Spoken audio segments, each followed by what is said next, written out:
guess what's happened? What? You know how much I love Love Hearts? Yeah. And you know how much I love the telly? Yeah.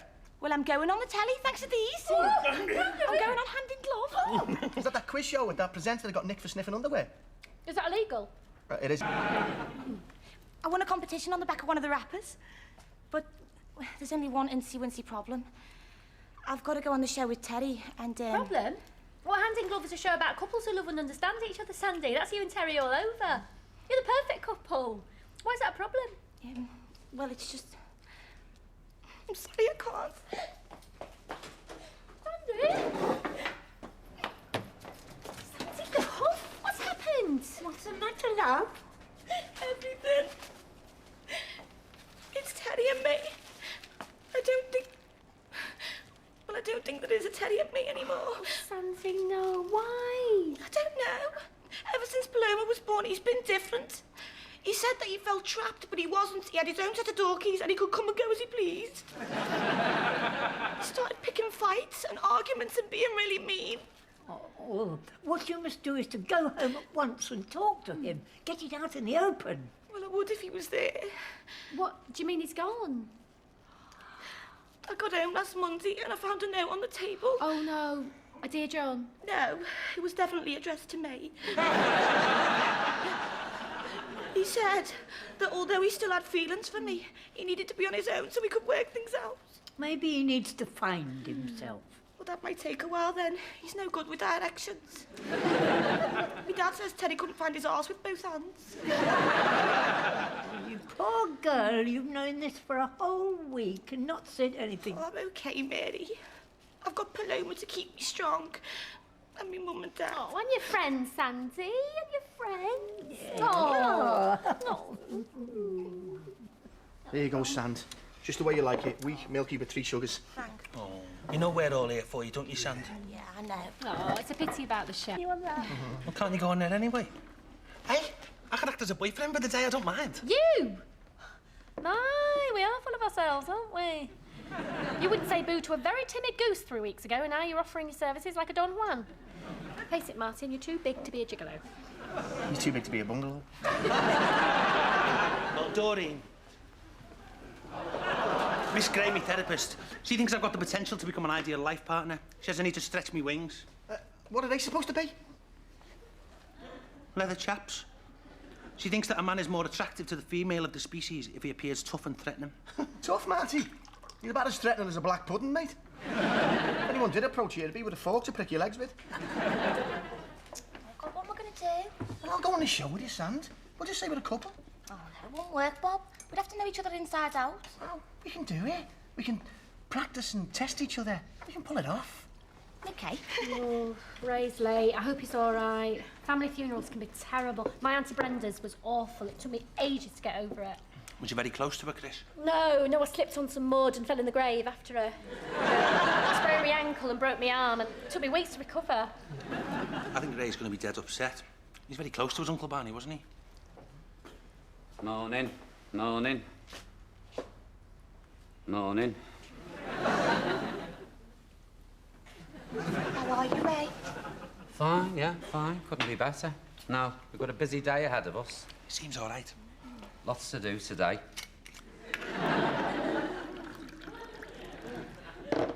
Another big super link this afternoon. He's in shock. Oh, was it hard to say goodbye? Do you miss him, Ray? Who?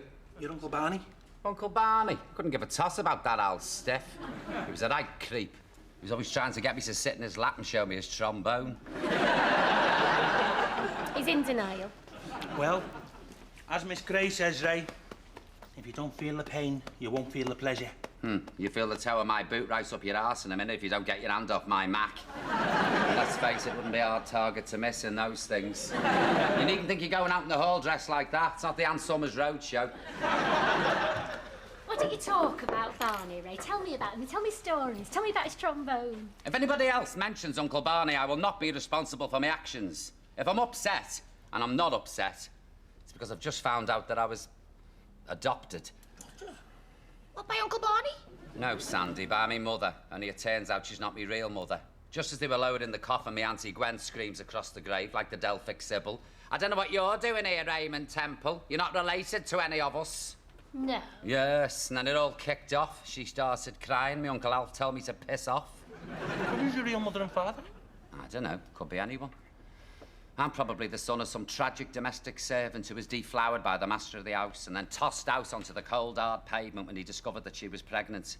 Forced into a life of prostitution to support her child, eventually ending up in the workhouse. Her poor body racked with the consumption. Her baby whisked off into the night by a couple of nuns to God knows where. Yeah, that'll be it. Well, you could be from wealthy landowning stock, Ray. Oh, I like the sound of that. And no, or even better, you could be famous. Oh, yeah? Now, I really like the sound of that. Right, well, that's it, folks. I'm going to find out who I am. I'm going to go back and look for my roots, just like Cunter Kinty. What did he just say? Right, I'll ask you a question about me and see how we get on, yeah? Yeah. Okay. Right. Fillet steak is my favourite meal. But how do I like it? On a plate? No sand. With chips? No, I mean, medium rare or well done. How do I like it served? By someone with big tits? Look, I don't know, Bobby. This is getting on my nerves now. Face it, we don't know nothing about each other. All right, ask me something about you and see if I get it right. Okay, let me think. Okay, here's one. Mrs. Vine, the woman who lives 3 doors down, why doesn't me mother speak to her anymore? I don't think that's the kind of questions we'll be getting, Sand. You never know. Why doesn't me mother speak to her anymore? Because they've had an argument. No, because she's dead. Oh. We're never going to win with you. Philip's been very attentive lately. He's paying me lots of compliments. Well, according to Miss Gray, out-of-character attentiveness would suggest a guilty conscience. Last week he said I had smashing feet, and last night it was my knees, so he's obviously working his way up. I'd say that you and Philip are obviously in a state of interpersonal stagnancy. And you need to address whether or not there's any level of endearment in your affiliation. Meaning? Are you friends? Martin, we're living together as man and wife. Of course we're not. Anyway, what are you doing, talking like a therapist because you're sleeping with one? Just because you've got athlete's foot doesn't make you Chris Akabusi. And just because you share a roof doesn't mean that he loves you. Martin? Excuse me, Chris. Hi, Doreen. Yeah. No, tonight's cool. Okay. I'll bring me Christina Aguilera if you bring the joss sticks. Yeah. Cool. Christina Aguilera. It was Bucks Fizz in the land of make-believe up until a month ago. Okay, babe. Yeah. Yeah, ciao for now. I'll catch you later, Chris. Sam, I think what we need to do is go back to my place after work, brush up on a few things. Yeah, I don't mind going to yours, Bobby, but I think we should practice, not do elsewhere.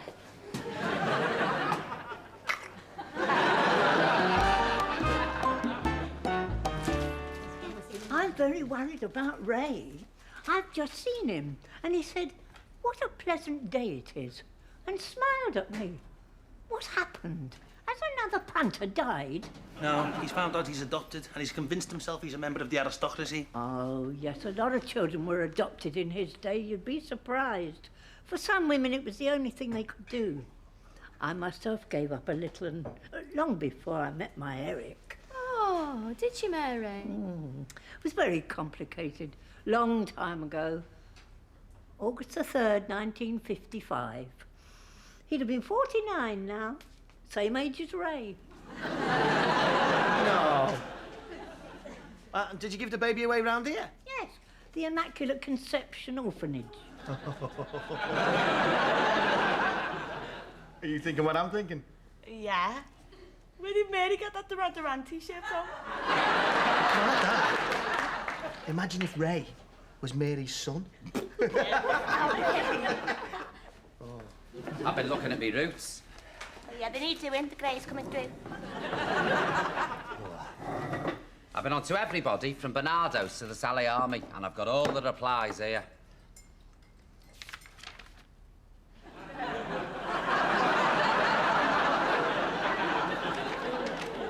No. I can't believe it. I know. Can you believe what's happened to Cat Slater now?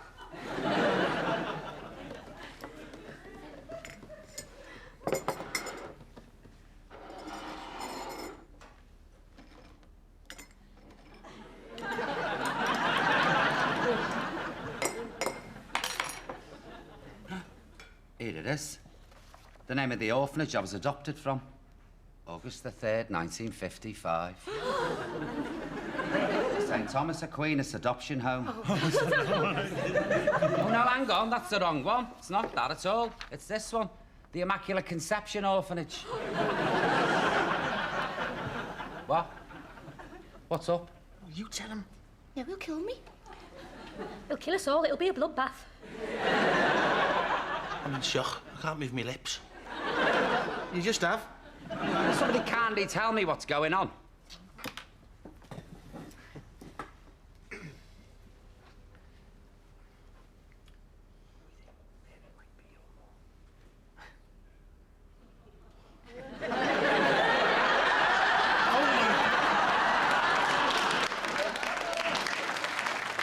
Hurry up, fasten my whipbread. We haven't got all day. Oh, I'm going as fast as I can. It's my arthritic ankles. Is it now? I see your ankles weren't playing you up yesterday when we were doling out free pork pies. You were up to that downer like a bloody whippet. But something for nothing with you, shower. There's no holding you back. Can we get a move on with those numbers? I'm sorry, but did I hear the plaintive cry of a whining pensioner? I said, get a bloody move on. Wait. It's like the Depression all over again. Mind you, the likes of you won't remember the Depression. Remember it? I'm living it. Is the machine playing up, Ray? You want to give that thing a good kicking. I'd like to give you a good kick, you miserable. Now, don't get stressed, son. You put your feet up. What are you playing at? This is your 11s. I always gave my kids their 11s. But it's 7 o'clock. Don't answer back and eat it up, every crumb. Oh, I'll have to put you over my knee. Lost, Mary. Sling you do. Go on. To think I came out of that body, that womb, the same womb we've all seen pop out on a regular basis. Reminds me, I'll have to take that copy of Alien back to the video shop. Well, I must have got me looks from my father's side. You don't get cheekbones like this from our gene pool. Oh, I can see the likeness now. I'm beginning to see the Hardcastle hump. Shut it, rot. Oh, what's going on now? Happy birthday to you. What birthday? What's happening? Birthday to you. Oh, kick me hard, will he? Wake me up from this nightmare. I'm gonna get violent. Happy birthday to you. Now blow the candles out. No, Don't be a naughty boy on your birthday. it's not my birthday. Isn't it? Who's it mine? No. Yours is May the 21st, 1983. I want to make up for all the birthdays we've missed. Now blow the candles out and make a wish. I wish you'd... If you tell us what it is, you won't get your wish.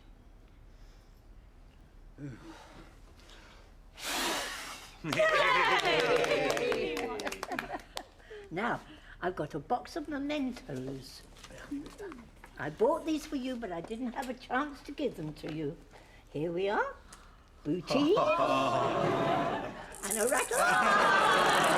And a little tin. Right, that's it. I've had enough of this sentimental rubbish. Back to work. We got pensioners to resuscitate, urinals to scrub. Come on, chop, chop. I only wanted to do all the things we've never been able to do. I never saw you, never held you, I never breastfed you. If you think that I'm suckling on those things, you've got another thing coming. I didn't mean that. Out! Out!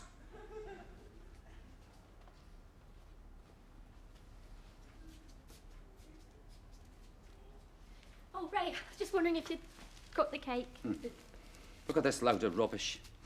It's not even wool. Some nasty polyester scratchy mix. Cheapskate. She just wants to be your mother, Ray, because she never got the chance. She'd do anything for you. Anything, Kay?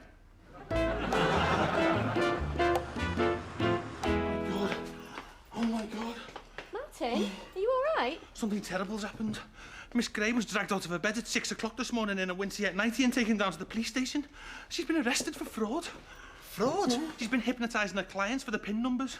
She didn't get mine out of me, though. Yeah, well, you don't have a bank account. Exactly. I don't go along with that hypnosis stuff. Do you know what? I'd never let anybody get into my mind. It's a shame you didn't apply the same determination to your underpants. She had them off before you could say what's your mother's maiden name.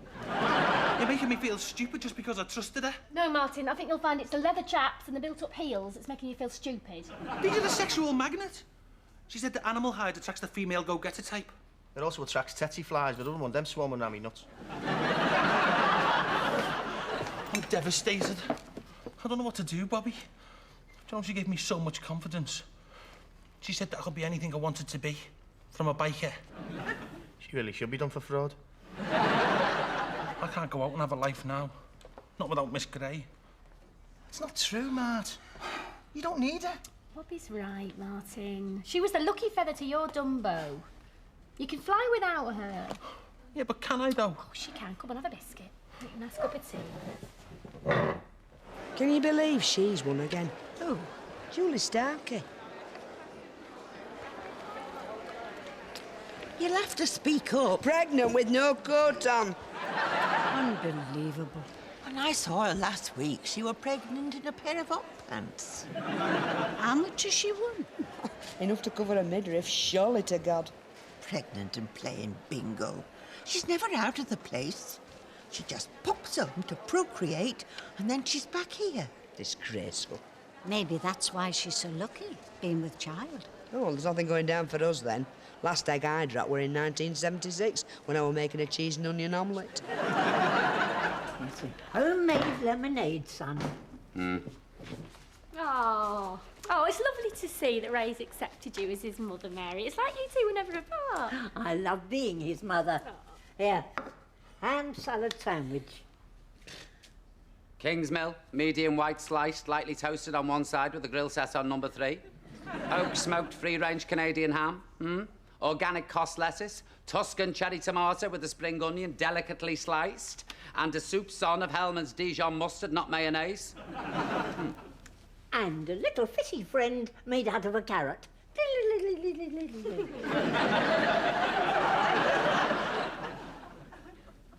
Oh, no, I forgot to cut the crusts off. You know I can't eat them with the crusts on. If I eat them with the crusts, I might choke. The bond between mother and son, it's making me all maternal. I feel a real urge to procreate. Well, could you kindly wait till I finish me sandwich? What do you say? Thanks. Thanks. Thanks. Thanks. I can't. You can, Ray, you can. Okay. Thanks. Thanks, Mum. Hurry up, Mother. Shake her leg. Me belly thinks me throat's been cut. Hold your horses. Oh, have I missed anything? Only the first round, Mary. Well, they're not doing very well so far. Oh, that's an understatement. He's just asked Sandy if Bobby could be any historical character, who'd he like to be? And she answered Buck Rogers. You don't stand a chance. OK, in this round, we get to find out just how well our lovebirds know each other. Now, Bobby and Sandy, because you're in last place, you get to go first, and you've selected Bobby to answer. So, Bobby, up you come. OK, there are 5 points up for grabs if you can answer the following questions, OK? Right. From a choice of 3, name Sandy's favourite films. Your time starts now. The Godfather, Alien, Bedknobs and Broomsticks. Bedknobs and Broomsticks. Correct. Apocalypse Now, Lady and the Tramp, Carry On Columbus. Lady and the Tramp. Correct. Pinocchio. Pinocchio. Correct. And for 2 bonus points, Jungle Book, Sword in the Stone, or Cinderella. Oh, be careful, Bobby, they're all cartoons. Is that all she bloody well watches? No wonder she's daft as a brush. I don't think it's Jungle Book because she thought the snake was trying to hypnotise her. It's not the Sword in the Stone because she doesn't like swords. Right, I am going to have to rush you here. Princesses, Handsome Prince. Cinderella, it's got to be. Cinderella. Is the correct answer, which gives you 5 points and takes you to second place. Bobby! Bobby, come on, you can do it! These two know each other better than he thought. Shh, I'm trying to watch the telly. OK, it's down to the wire, folks, and we've got Steve and Michelle from Cardiff on 20 points and Bobby and Sandy from Liverpool on 19. And I can tell you, the final 2-point question goes to Sandy. How well does she know the man she loves? Sandy, up you come. OK, now, Bobby has written an answer on a card there. All you have to do is match that answer to take the game and the fabulous holiday for two. Here we go, and I can tell you it is a dilemma question. OK. Bobby is on his way to a very important job interview. It's a job that could change your lives, but on the way, he gets a telephone call from a friend who needs help. Would Bobby, A, tell his friend he is too busy and to call somebody else? Would he, B, put his friend first and risk losing the job? Or C, go to the interview first and then go and help his friend?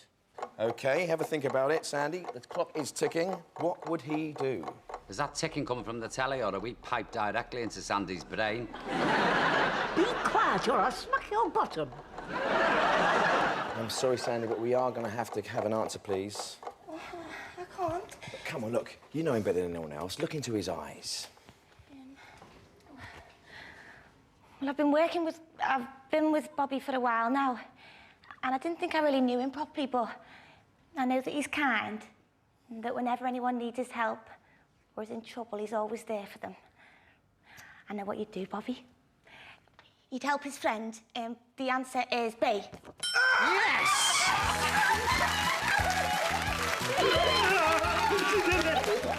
You've just won a fantastic holiday for two to Venice, the love capital of the world. Give her a kiss, come on.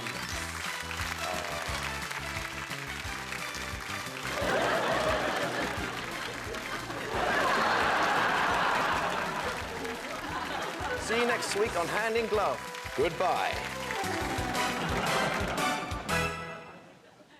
Oh, Mary, Ray sent up another pile of ironing here. Now, he says be careful, because there's a couple of Versace shirts here. Well, that need that's very... it. I'm not doing any more. If he Haven't you thinks I'm- finished that ironing yet? Oh, nearly, dear.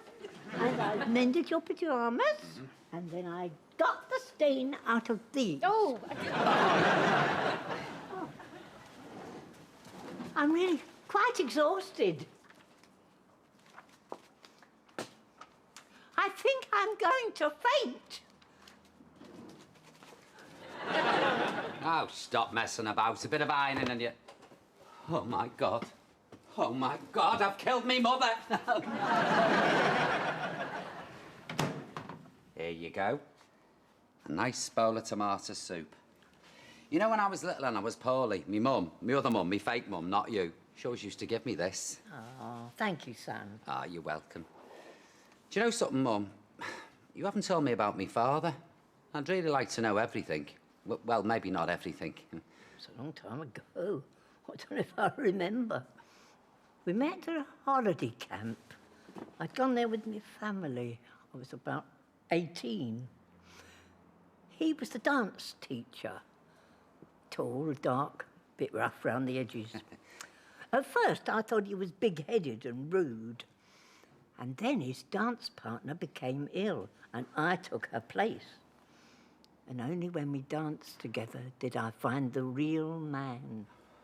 The passion between us when we danced was electric.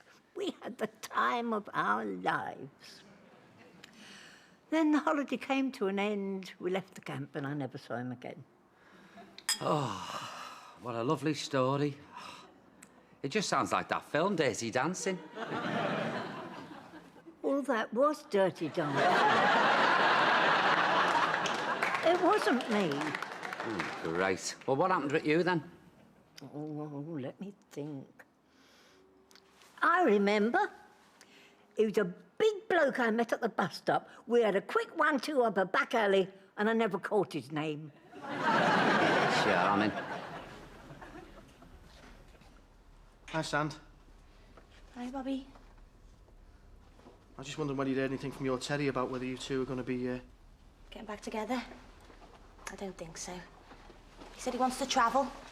Mentioned something about working on a kibbutz. I think it's some sort of travelling circus. Well, I hope he finds what he's looking for. How are you bedding up? I think I'm going to be fine. See, I was just thinking that I haven't had a holiday in years, and well, I know you and Paloma could do with a break, and seeing as we've just won one, maybe we could... I give the holiday to me mum and dad, Bob. I don't really fancy Venice. You have to swim to the shops. I just thought, you know, with the kiss. And... Oh, the kiss was lovely. It was just what I needed. Made me feel special. You are. But it wouldn't be right, Bobby. It's too soon. I've just had my heart broken. Yeah, well, you let me know when you need it fixing. I'm good at fixing things.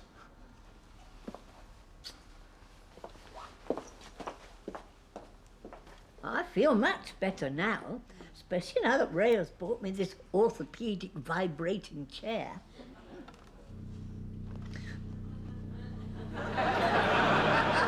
Oh, I could sit here all day. Mary, there's been a call from the nuns at the orphanage. They found your records. Oh, Mary, I don't know. Well, it seems that the baby that you actually gave birth to was a girl. Oh. I see. Yes. Ray's had a sex change? No. No. Mary gave birth to a girl, Sandy, not a boy. Ray's not your son, Mary. Isn't he? Oh. Oh, so many children checked in and out of me, it all merges into one. But I hardly saw that baby. Took it away straight away. Well, I expect you're a little bit relieved, eh? Well... Where he is now? My Yiddish mama, I've been on the shopping spree. Ray, I've got something to tell you. In a minute. I bought you some perfume. Oh, not that I'm saying you smell at anything. No. Mad Ray. Madre, Sandy. It's the Spanish for mother. Oh. Come on, Sandy. And I got you a couple of lovely dresses and a nice pair of shoes and a beautiful designer hat. Wait till you see this. Oh, you've got just the face for hats. You mean it ought to be covered up? No. There you are. Look at that. Oh, perfect. Oh, you're going to look lovely at Ascot. Now, what was it you wanted to tell me? I'll tell you tomorrow, son. Now, what do you want to eat? How about turkey and cranberry? Yeah, that's it. A couple of slices of turkey breast, no fat, a couple of dollops of cranberry sauce, and a smidgen of utterly butterly. They've got an appetite for getting stuck in. The Grumpy Old Men on celebrity chef culture, exclusive restaurants, and pretentious wine lists. BBC Two in just a moment. Here on BBC One in 35 minutes, we're all set to spend Friday night with Jonathan Ross and another top-notch lineup of guests. Details next.